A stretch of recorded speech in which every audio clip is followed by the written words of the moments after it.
En 2024, on peut dire que The Rock a laissé personne indifférent. Certains l'ont détesté parce qu'il venait prendre le spotlight à Cody Rhodes. D'autres voulaient absolument qu'il affronte Roman Reigns à WrestleMania 40. Mais au-delà de toutes ces histoires, qu'on s'en soit rendu compte ou pas, il a offert une collection de moments inoubliables. Alors installez-vous confortablement, prenez-vous un café, on va en parler ensemble. Vous êtes bien sur Johnny Catch, coup de cœur pour le Final Boss, c'est parti.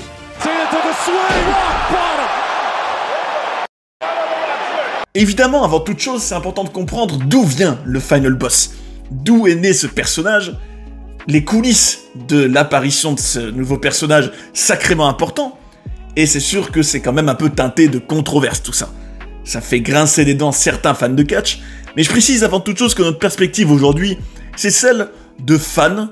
On n'est pas là pour parler de tout l'aspect, on va dire, stratégique et politique de la WWE, et quand je dis ça, ce que je veux dire, c'est qu'on n'est pas là pour dire en gros, oui, ce qu'a fait la WWE par rapport à The Rock, ce que The Rock a fait lui, en tant que, on va dire, personne, en tant qu'être humain, c'est bien ou pas, par rapport à Cody Rhodes, tout ça, c'est vrai que ça a fait grincer des dents, mais on n'est pas là pour ça.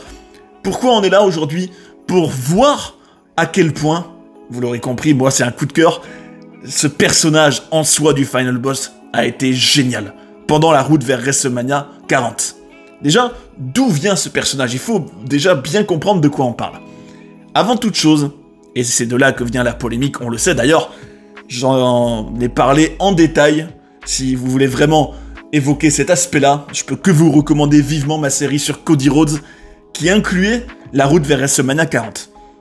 Allez la voir, la série, j'en parle en long, en large et en travers de tous les secrets, toutes les coulisses de cette route, qui était passionnante d'ailleurs.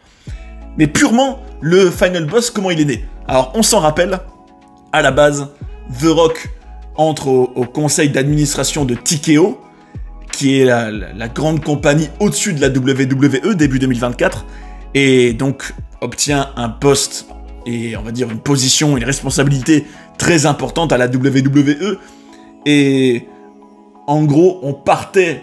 Alors, il faut savoir que ça, on a pu l'apprendre, évidemment, avec les news, mais aussi grâce au génial documentaire sorti entre-temps, Behind the Curtain, les coulisses de WrestleMania 40. On a pu apprendre que, tout d'abord, le premier plan pour le main event de WrestleMania, qui est le match le plus important de l'année, c'était Roman Reigns contre Cody Rhodes 2. Sachant qu'il avait déjà eu lieu à WrestleMania 39, que Cody Rhodes avait donc perdu et que toute sa quête, toute son histoire tout au long de l'année, c'était d'obtenir cette revanche contre Roman Reigns à WrestleMania 40, pour enfin devenir champion pour la première fois et détrôner Roman Reigns et son règne légendaire. Sauf que The Rock est arrivé en début d'année 2024 et a pensé, il n'était pas le seul à penser ça, c'est important de le préciser, en gros, on a trouvé que faire Roman Reigns contre The Rock, plutôt, à WrestleMania 40 en main event, était une meilleure idée.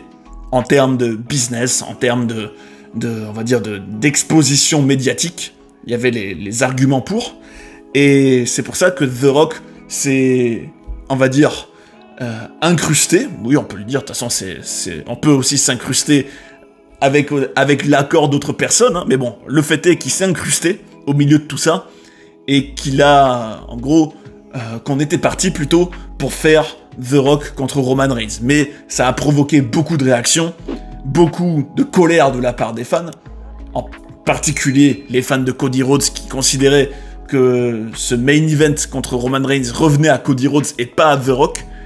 Et donc ils ont pris en grippe, une grande partie des fans a pris en grippe The Rock. En tout cas, ceux qu'on entendait beaucoup sur les réseaux sociaux, avec le hashtag WeWantCody. Bref, ça c'est le contexte. Et donc en voyant tout ça, The Rock, qui est quelqu'un d'intelligent, qui est quelqu'un dont la philosophie a toujours été d'écouter le public. Faut savoir, The Rock n'est pas novice dans le catch. The Rock, c'est dans l'Attitude Era, qui est l'ère glorieuse du catch à la fin des années 90, début des années 2000, un des catcheurs les plus connus, les plus célèbres, celui qui a d'ailleurs le mieux réussi à Hollywood en tant qu'acteur juste après, et qui était, allez, on va dire avec Stone Cold Steve Austin, pendant l'Attitude Era, il était l'une des deux plus grandes stars de la WWE. popularité exceptionnelle, et on notera qu'il avait déjà eu un parcours où il avait commencé en tant que babyface, à savoir en tant que gentil, mais c'était uniquement à partir du moment où on lui a fait faire un heel turn qui lui correspondait davantage. En gros, jouer un personnage de méchant, il était bien plus naturel et bien meilleur, qu'il a vraiment été propulsé vers le succès, parce qu'il était d'un charisme, d'une aura, d'une éloquence, il y était extraordinaire. Et c'est marrant parce qu'on a eu un peu la même chose en 2024. Mais on va y revenir, tout ça est très intéressant, accrochez-vous bien. Donc, dans cette situation, The Rock, il a eu le choix, soit on continue, on s'en fiche de ce que certains fans pensent, même s'ils rejettent, même s'ils chantent « Rocky sucks », peu importe, on fait Roman Reigns contre The Rock quand même, avec Roman Reigns qui est un personnage de heel à la base, le chef de la tribu, qui est censé être, bon, même si en réalité, je trouve qu'il est ni l'un ni l'autre, c'est le Tribal Chief, il est au-dessus de tout, il est ni vraiment gentil, ni vraiment méchant, même si il a quand même des tactiques de heel dans ses matchs, en tout cas pendant longtemps. C'était en gros l'idée d'avoir Roman Reigns en heel et The Rock en face, ça c'était le plan qui aurait pu arriver, mais The Rock à ce moment-là a décidé plutôt de ne pas, en gros, forcer coûte que coûte le plan qu'il voulait faire, et plutôt devenir un heel. En gros, il a arrêté d'être le personnage, alors il l'a très peu été au final. D'ailleurs, je précise aussi que, et c'est pour vous montrer aussi que je suis aussi lucide et objectif dans cette situation, malgré mon fanatisme de The Rock, je reconnais totalement que The Rock en babyface, j'aime pas du tout, par exemple. Je trouve que quand il était apparu alors c'était à l'automne 2023, alors c'était pas encore donc la route vers WrestleMania 40 évidemment, quand il était apparu à ce moment-là et qu'il avait eu un segment avec notamment Austin Theory à SmackDown, je trouve que c'était d'une lourdeur hallucinante, c'était nul, ça me faisait pas rire, je trouvais que ça sonnait tout très scripté, alors je sais pas si pour vous c'était pareil, mais en tout cas ce segment pour moi était nul, enfin servait à rien, à part le plaisir de revoir The Rock à la WWE, mais c'est tout. Et on va dire qu'on se dirigeait vers ça à la base si les fans n'avaient pas rejeté The Rock en étant dans leur amour pour Cody Rhodes. Et donc The Rock à ce moment-là décide de plutôt faire un heel turn, devenir heel et devenir le personnage du Final Boss, qui est une nouvelle version de The Rock qui a déjà été heel dans le passé, hein. Il a déjà été évidemment le The Rock de la Nation of Domination, ça c'était au tout début, puis en sachant qu'au tout début c'était Rocky Maivia, hein. Après il devient The Rock, et ensuite il est même devenu à un moment donné une version Hollywood Rock, où c'était tout simplement lui qui avait fait carrière, enfin qui avait commencé à faire carrière à Hollywood, et qui joue le méchant, en gros le gars qui se prend pour une star qui vient d'Hollywood, tout ça, il était très très bon aussi. Et là, on avait encore une autre version, c'était le Final Boss. Et donc voilà le contexte. Je pense que tout est clair. The Rock arrive, il voit que ça marche pas ce qu'il avait prévu, il décide de pas rester face, il décide de pas faire le match contre Roman Reigns, de plutôt devenir le Final Boss, de quand même revenir à Roman Reigns contre Cody Rhodes 2, mais dans tout ça, il aura un rôle particulier. Et on va y revenir. Malgré tout, ça ne l'a pas empêché, à mon goût, de briller de mille feux pendant cette route vers WrestleMania 40, et j'ai pas peur de le dire, je pense que le Final Boss a sauvé la route vers WrestleMania 40 pour de multiples raisons, et on va y revenir en détail. Alors déjà, je dois dire que bien sûr, je trouve que c'était une très bonne idée, une très bonne décision de faire le heel turn. Qu'effectivement, s'il était resté face et qu'ils avaient donc continué sur un Roman Reigns contre The Rock, à ce moment précis, dans ce contexte-là, avec Cody Rhodes qui était dans sa quête, qui était très populaire auprès des fans, il y avait une colère qui pouvait s'écouter de la part des fans, qui était légitime. C'est vrai que il suffit de se mettre à la place de fans qui ont aimé et encouragé Cody Rhodes toute une année, et qui n'attendent qu'une chose, c'est de le voir avoir sa deuxième chance à WrestleMania 40, et de voir ça te filer sous le nez presque à la 11e heure, en gros à la dernière seconde, il y a de quoi être en colère. Ça peut se comprendre. Surtout qu'ils avaient vraiment laissé pensé, laissé miroiter qu'on allait avoir Roman Reigns contre Cody Rhodes 2 pendant des mois. Et donc, je trouve que c'était une très bonne décision. Il a su s'adapter aux fans. Et ça, c'est le trait de grands performeurs et de personnes qui ont tout compris au divertissement sportif. Au contraire, d'autres époques, alors on peut se baser par exemple sur ce qui s'était passé dans la road vers WrestleMania 30, pile 10 ans avant, lorsque Batista était revenu, et que Batista, lui aussi d'ailleurs, qui avait commencé à faire carrière à Hollywood, alors pas du tout à la même échelle que The Rock, mais quand même, et qui était venu en gros prendre le spotlight en quelque sorte de Daniel Bryan cette année-là, qui était le chouchou des fans, en tout cas d'une partie des fans, notamment ceux qu'on entend beaucoup sur les réseaux sociaux, et il avait en gros pris sa place aux yeux de beaucoup pour faire plutôt Randy Orton contre Batista comme le main event de WrestleMania 30. Et à cette époque-là, ils avaient fait l'erreur de rester longtemps sur cette position-là, avec un Batista qui restait babyface. Ça, en gros, ils l'ont fait plusieurs semaines à l'époque, alors que là, The Rock, à peine ayant vu qu'il y avait ce hashtag We Want Cody, en voyant tout de suite, dès les jours suivants, en gros, qu'on comprenait qu'il y aurait Roman Reigns contre The Rock, il a tout de suite su s'adapter et faire le heel turn dès la conférence de presse, juste après, où il met la fameuse gifle à Cody Rhodes, et où on comprend que il est plus le babyface, et j'en profite pour le critiquer d'ailleurs. Moi, The Rock en babyface, je l'aime pas. Je trouve que The Rock en babyface, purement le personnage, c'est quelqu'un qui cherche beaucoup trop l'attention, et pas que seulement l'attention, surtout la validation des fans, qui cherchent trop à se faire aimer, où tout sonne très scripté. D'ailleurs, j'ai en tête, même si j'ai aimé cette rivalité, surtout son originalité d'être construite sur aussi longtemps, je parle bien sûr entre The Rock et John Cena, pour notamment le premier de leur match qu'ils ont eu à WrestleMania lors du 28. Je dois dire que j'ai en tête cette promo où il avait des notes sur son poignet, et où tu sentais qu'en gros, ces punchlines, ou ces petites phrases qui sont censées être, agréable pour les fans, du moins que les fans aiment ces punchlines-là, tu sentais que tout était en gros calculé.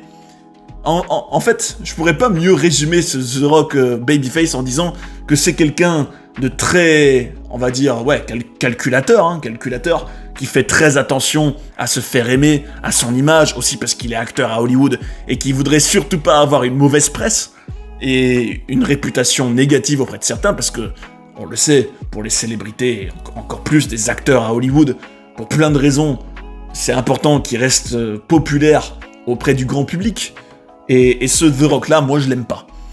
Donc c'est sûr que s'il était resté babyface, je ferais pas ce coup de cœur. Mais il est devenu Final Boss. Et qu'est-ce qu'il y avait de si génial à mon goût avec le Final Boss? Déjà, ce que j'ai adoré, c'est une des premières choses qu'on a vues, évidemment, c'est qu'il a fait un retour à des tenues extraordinaires. Des tenues electrifying, comme il dirait, et électrifiantes. Quelle tenue c'était concrètement?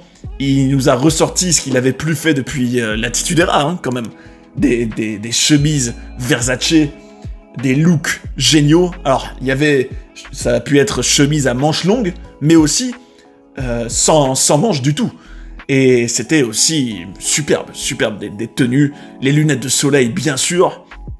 En gros, il est revenu vers des tenues qui faisaient sa grandeur, qui faisaient tout son charisme à sa plus belle époque. Alors moi, j'étais le plus grand fan de ça. Je dois vous avouer que j'adore le The Rock de l'Attitude Era, mais le The Rock heel, bien sûr. Et je cible plus particulièrement la période, 98-2001. Ça, c'est vraiment l'âge d'or de The Rock à la WWE. Et encore, il n'était pas heel tout le long, à cette période. Ça a été une bascule en cours de route, tellement, en étant heel, il était quand même adoré, parce qu'il était tellement génial, et qu'il était tellement à l'aise et charismatique, avec ses punchlines, ses phrases que tout le monde connaît. Et donc, il a fait un clin d'œil à tout ça, et ça, j'ai adoré. Mais aussi, en termes de production, ce qu'on a rapidement remarqué, c'est que, alors qu'il avait commencé avec son theme song le plus connu, il est revenu en cours de route vers le theme song Hollywood. Version plus lente, plus graves de sa musique, que j'adore personnellement, et je me dis, quel soin et quel effort il y a eu, aussi bien dans son look, aussi bien dans les musiques, aussi bien dans le titantron, la mise en scène qu'il y avait d'un point de vue éclairage, d'un point de vue tout ce qu'on voyait sur les écrans, au moment de son entrée, le travail qu'il y a eu là-dessus, impressionnant. Impressionnant, ça, qu'on aime ou qu'on n'aime pas The Rock, faudrait vraiment... Enfin, en tout cas, on ne peut qu'avoir l'honnêteté, la lucidité de voir que les entrées de The Rock pendant la route vers WrestleMania 40, quand d'un coup il apparaissait comme s'il était arrivé d'une téléportation, avec un éclair au-dessus de lui, éclairé tout seul avec l'écran qui avait des éclairs partout, mais aussi comme s'il y avait de la fumée autour de lui. C'était vraiment une mise en scène très travaillée, son entrée. Et ça, il faut le saluer. Pour moi, alors les habitués de Johnny Catch le savent, que moi je suis un fanatique, vraiment, de tout ce qui est production, mise en scène, entrée, tout ça j'adore. Pour moi, c'est là où brille le plus une superstar, surtout si elle est charismatique et qu'elle brille de mille feux comme The Rock. Et lui, c'était le cas. Ses entrées étaient toutes géniales. C'était vraiment un régal de découvrir aussi chaque semaine de la petite évolution de semaine en semaine de son entrée. Il y en a eu des petits détails qui s'ajustaient. Et le theme song donc qui s'adaptait aussi. En gros, il a réussi à faire évoluer le personnage au fil du contexte aussi. Et en l'améliorant de semaine en semaine. Et ça, on ne peut que le saluer, ça, j'ai adoré. Gros coup de cœur pour ça. Gros coup de cœur pour tout l'habillage et l'identité du Final Boss. Mais le Final Boss, c'est aussi quoi ? C'est bien sûr des scènes marquantes. C'est ça, pour moi, l'argument numéro 1 de mon amour pour le Final Boss, c'est que, clairement, les meilleures scènes de la route vers WrestleMania 40, c'était avec The Rock. Qu'est-ce que je retiens, par exemple ? De quelle scène je parle en particulier ? Tenez-vous bien, évidemment, il y a la conférence de presse. Une atmosphère électrique, un scénario imprévisible. Au début de la conférence de presse, par exemple, je savais, pour la première fois depuis très longtemps à la WWE, pas du tout à quoi m'attendre. Et ayons la valeur de ça. Si The Rock n'était pas à cette conférence de presse, on savait que c'était Roman Reigns contre Cody Rhodes 2, et voilà. Et honnêtement, mais j'en ai déjà parlé dans la série sur Cody Rhodes, je trouvais que purement d'un point de vue créatif, l'écriture, les scénaristes de la WWE, Triple H, qu'ils ont fait autour de purement Roman Reigns et Cody Rhodes 2, c'était très répétitif par rapport à l'année d'avant, rien de bien nouveau, alors que justement, la conférence de presse en est l'illustration parfaite, t'as la présence de The Rock et tu sais pas ce qui va se passer. Moi je me rappelle qu'en suivant la conférence de presse, que j'ai adoré par ailleurs, parce qu'il y avait le morceau Gasoline, le theme song de WrestleMania 40 qui allait comme un gant, qui était génial, de The Weeknd, t'avais vraiment toute une atmosphère électrique, parce que tu te disais, mais qu'est-ce qu'ils vont bien pouvoir faire ? On partait sur un Roman Reigns contre The Rock, mais finalement non, t'as Cody à la fin, The Rock qui n'hésite pas d'un coup à critiquer les fans et à se comporter comme un heel, et tu te dis, bon sang, là, c'est plus un babyface là. Et ça, tout ça, c'était imprévisible, c'est génial. Et toute cette excitation-là, elle est grâce à la présence de The Rock. C'est vrai, pour le coup, c'est la pure vérité. Sans lui, la conférence de presse elle aurait probablement même pas eu lieu, parce qu'il y avait rien de particulier ou de nouveau à annoncer. C'était Roman Reigns contre Cody Rhodes 2, quoi. Sauf que là, la manière dont ça a été amené, avec coup de théâtre, Cody qui change d'avis, la gifle de The Rock, Cody qui a donc provoqué The Rock, en tout cas aux yeux de The Rock, et à ce moment-là, The Rock qui repart avec Roman Reigns, qui est très énervé quand on le voit passer à côté de Triple H en interview, tout ça, il y avait une électricité, c'était exceptionnel. Et donc, parmi les scènes que je relève qui ont été géniales dans cette route vers WrestleMania 40, dans laquelle The Rock est pleinement impliqué, il y a la conférence de presse, mais pas que évidemment, il y a aussi, on s'en rappelle, le concert de The Rock à SmackDown, et ça, quel génie, et quelle bonne idée, quelle créativité, enfin, à la WWE, de faire un clin d'œil à ce qu'il faisait à son âge d'or. Parce que oui, The Rock avait déjà fait des concerts à la WWE, et quelle bonne idée de le refaire, surtout que c'était vraiment drôle, je trouve. Il était bon, il y avait vraiment une atmosphère spéciale, Même purement le concert, il y avait une légèreté, et c'était drôle, c'était tout simplement divertissant. Donc ça, voilà une scène qui était marquante, qui était géniale. Mais aussi, je trouve que le moment juste après, où il faisait une promo en parlant face caméra, enfin les yeux dans face à l'objectif de la caméra, sur Mama Rhodes, la mère de Cody Rhodes, c'était intense, c'était personnel, c'était génial. C'était exactement ce qu'il fallait apporter à cette route vers WrestleMania 40. Et The Rock, donc, en termes de promo par rapport à Mama Rhodes. Et bien sûr, qui dit promo, me fait tout de suite penser à ce qui a été peut-être le meilleur de cette route vers WrestleMania 40. Je parle bien sûr des promos de The Rock sur Instagram. Parce que oui, contrairement à d'autres superstars, qui devraient en prendre de la graine d'ailleurs, lui a même fait vivre... Enfin, d'autres l'ont fait, d'autres l'ont déjà fait, mais lui, c'était carrément...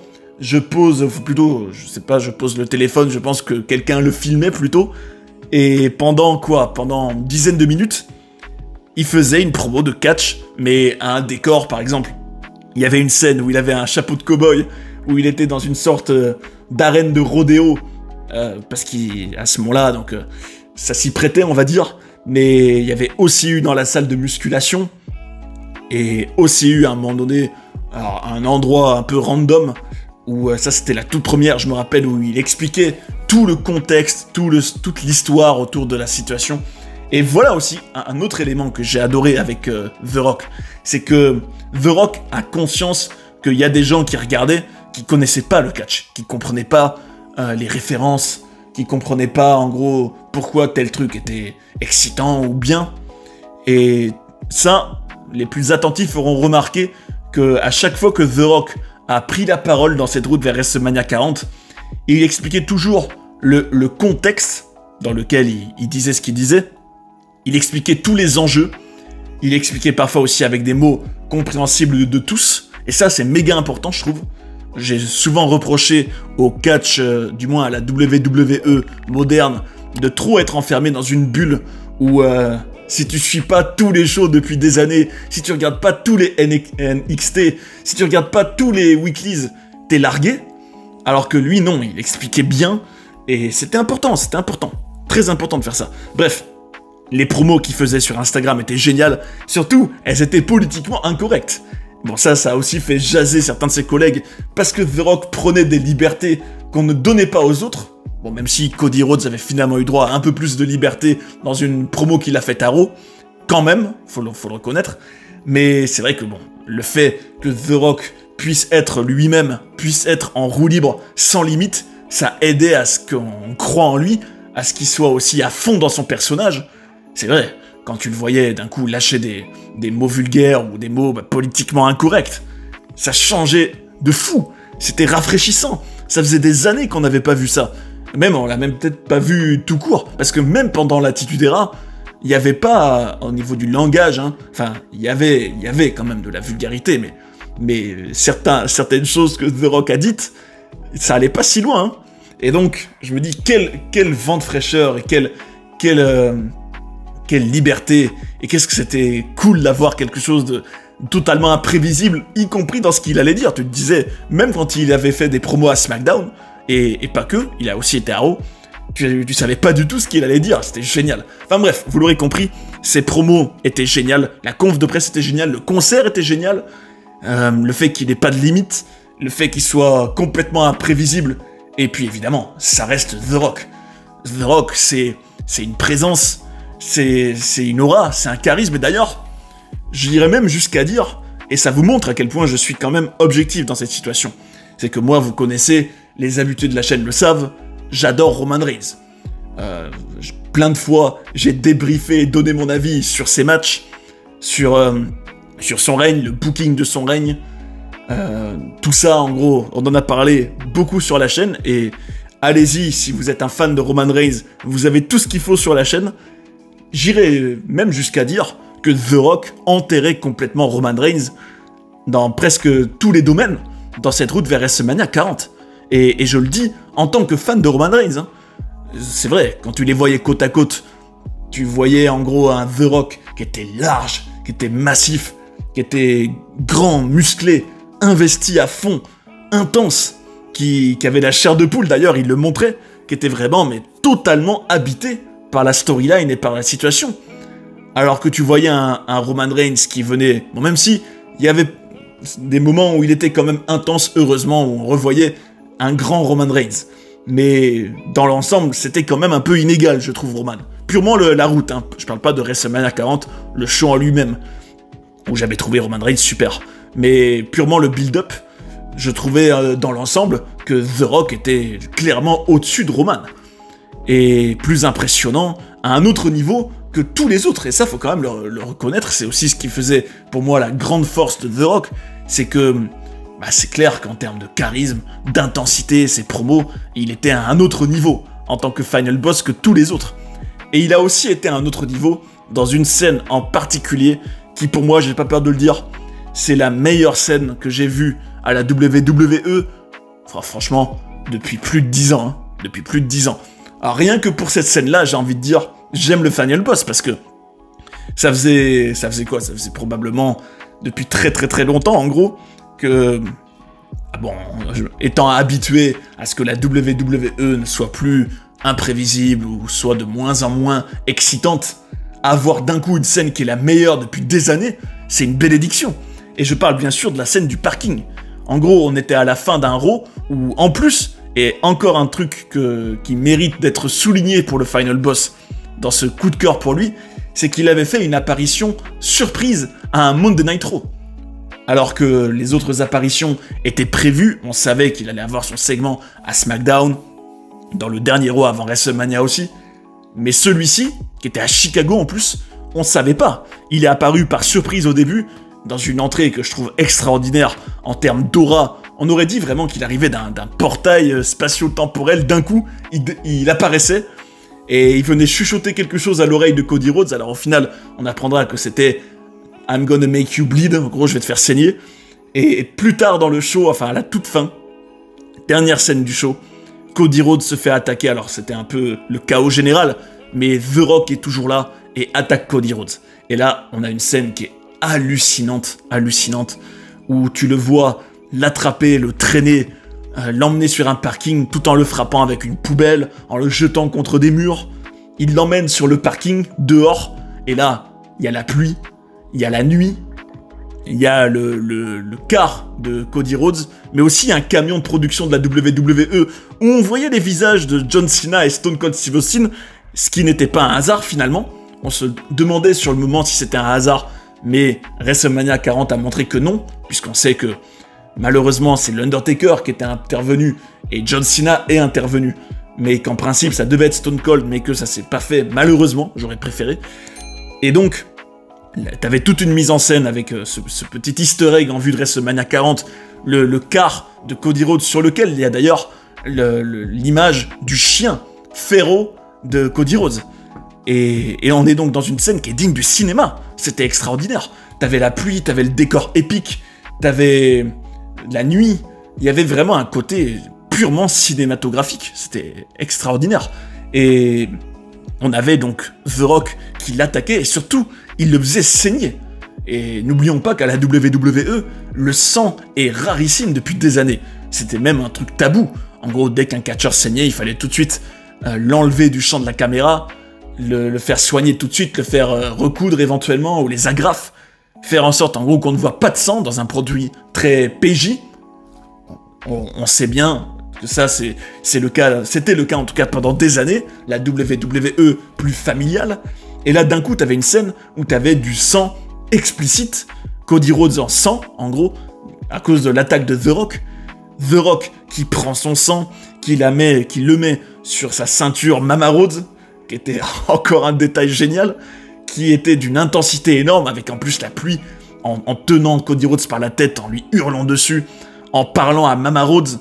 C'était à la fois, il parlait même de Dusty Rhodes à un moment, c'était hyper personnel, c'était hyper psychologique, c'était violent, c'était brutal, c'était vécu à fond. D'ailleurs, on avait pu voir dans le documentaire Behind the Curtain que même quand, en gros, la scène avait coupé et que c'était plus diffusé à Monday Night Raw sur le USA Network, que malgré ça, The Rock n'arrêtait pas de jouer la scène pour autant, qu'il avait même gueulé sur le caméraman en disant que ça s'arrête pas parce qu'en gros, on hurle coupé. C'était génial cette scène, allez la voir si vous l'avez pas vue. Un The Rock, mais vraiment tellement à fond dans son personnage qu'il continue de frapper Cody Rhodes alors que ça tombe plus. C'est vous dire à quel point il était le final boss, mais avec toutes ses tripes, vraiment. Et ça se voyait, ça se ressentait. Et cette scène était extraordinaire. Vraiment extraordinaire. Donc voilà, pour toutes ces raisons, avec ce nombre de scènes, ce nombre de moments, ces moments en promo où il était politiquement incorrect, le côté imprévisible, tout ce qu'il a apporté d'excitant, ça valait de l'or dans cette route vers WrestleMania 40. Et je persiste, j'en prends l'illustration parfaite dans un des très rares échanges qu'il y a eu entre Roman Reigns et Cody Rhodes dans cette route vers WrestleMania 40, quand c'était que eux deux, que The Rock n'y était pas. C'était d'une pauvreté, je trouve. Mais bon, ça je l'ai déjà dit. Franchement, si vous n'êtes pas convaincu, je vous invite vraiment à aller voir la série sur Cody Rhodes que j'ai faite. Et en particulier le dernier épisode. Vous aurez tout mon avis dessus. Et je trouve vraiment sincèrement que, d'un point de vue créatif, ils avaient vraiment pas fait beaucoup d'efforts. Purement en ce qui concernait Roman Reigns et Cody Rhodes. Et que The Rock a sauvé toute cette route vers WrestleMania 40. Que le Final Boss est un personnage avec une identité unique, très forte, un charisme hallucinant et larger than life, tout ce que j'aime.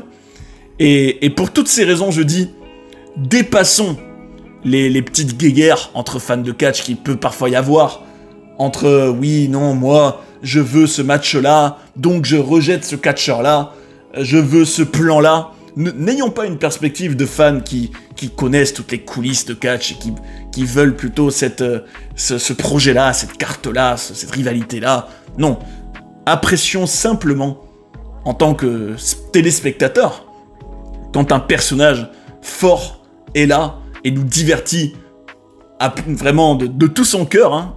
On peut dire qu'il s'y est investi vraiment à fond, aussi bien dans la production aussi d'ailleurs, et apprécions ça et détachons-nous de tout le côté, on va dire, qui a trop eu, malheureusement, dans cette route vers WrestleMania 40, de dire, oui, non, on est soit pour Cody, soit pour The Rock, en gros, de diviser, mais apprécions pleinement quand un personnage est génial, et le Final Boss l'était.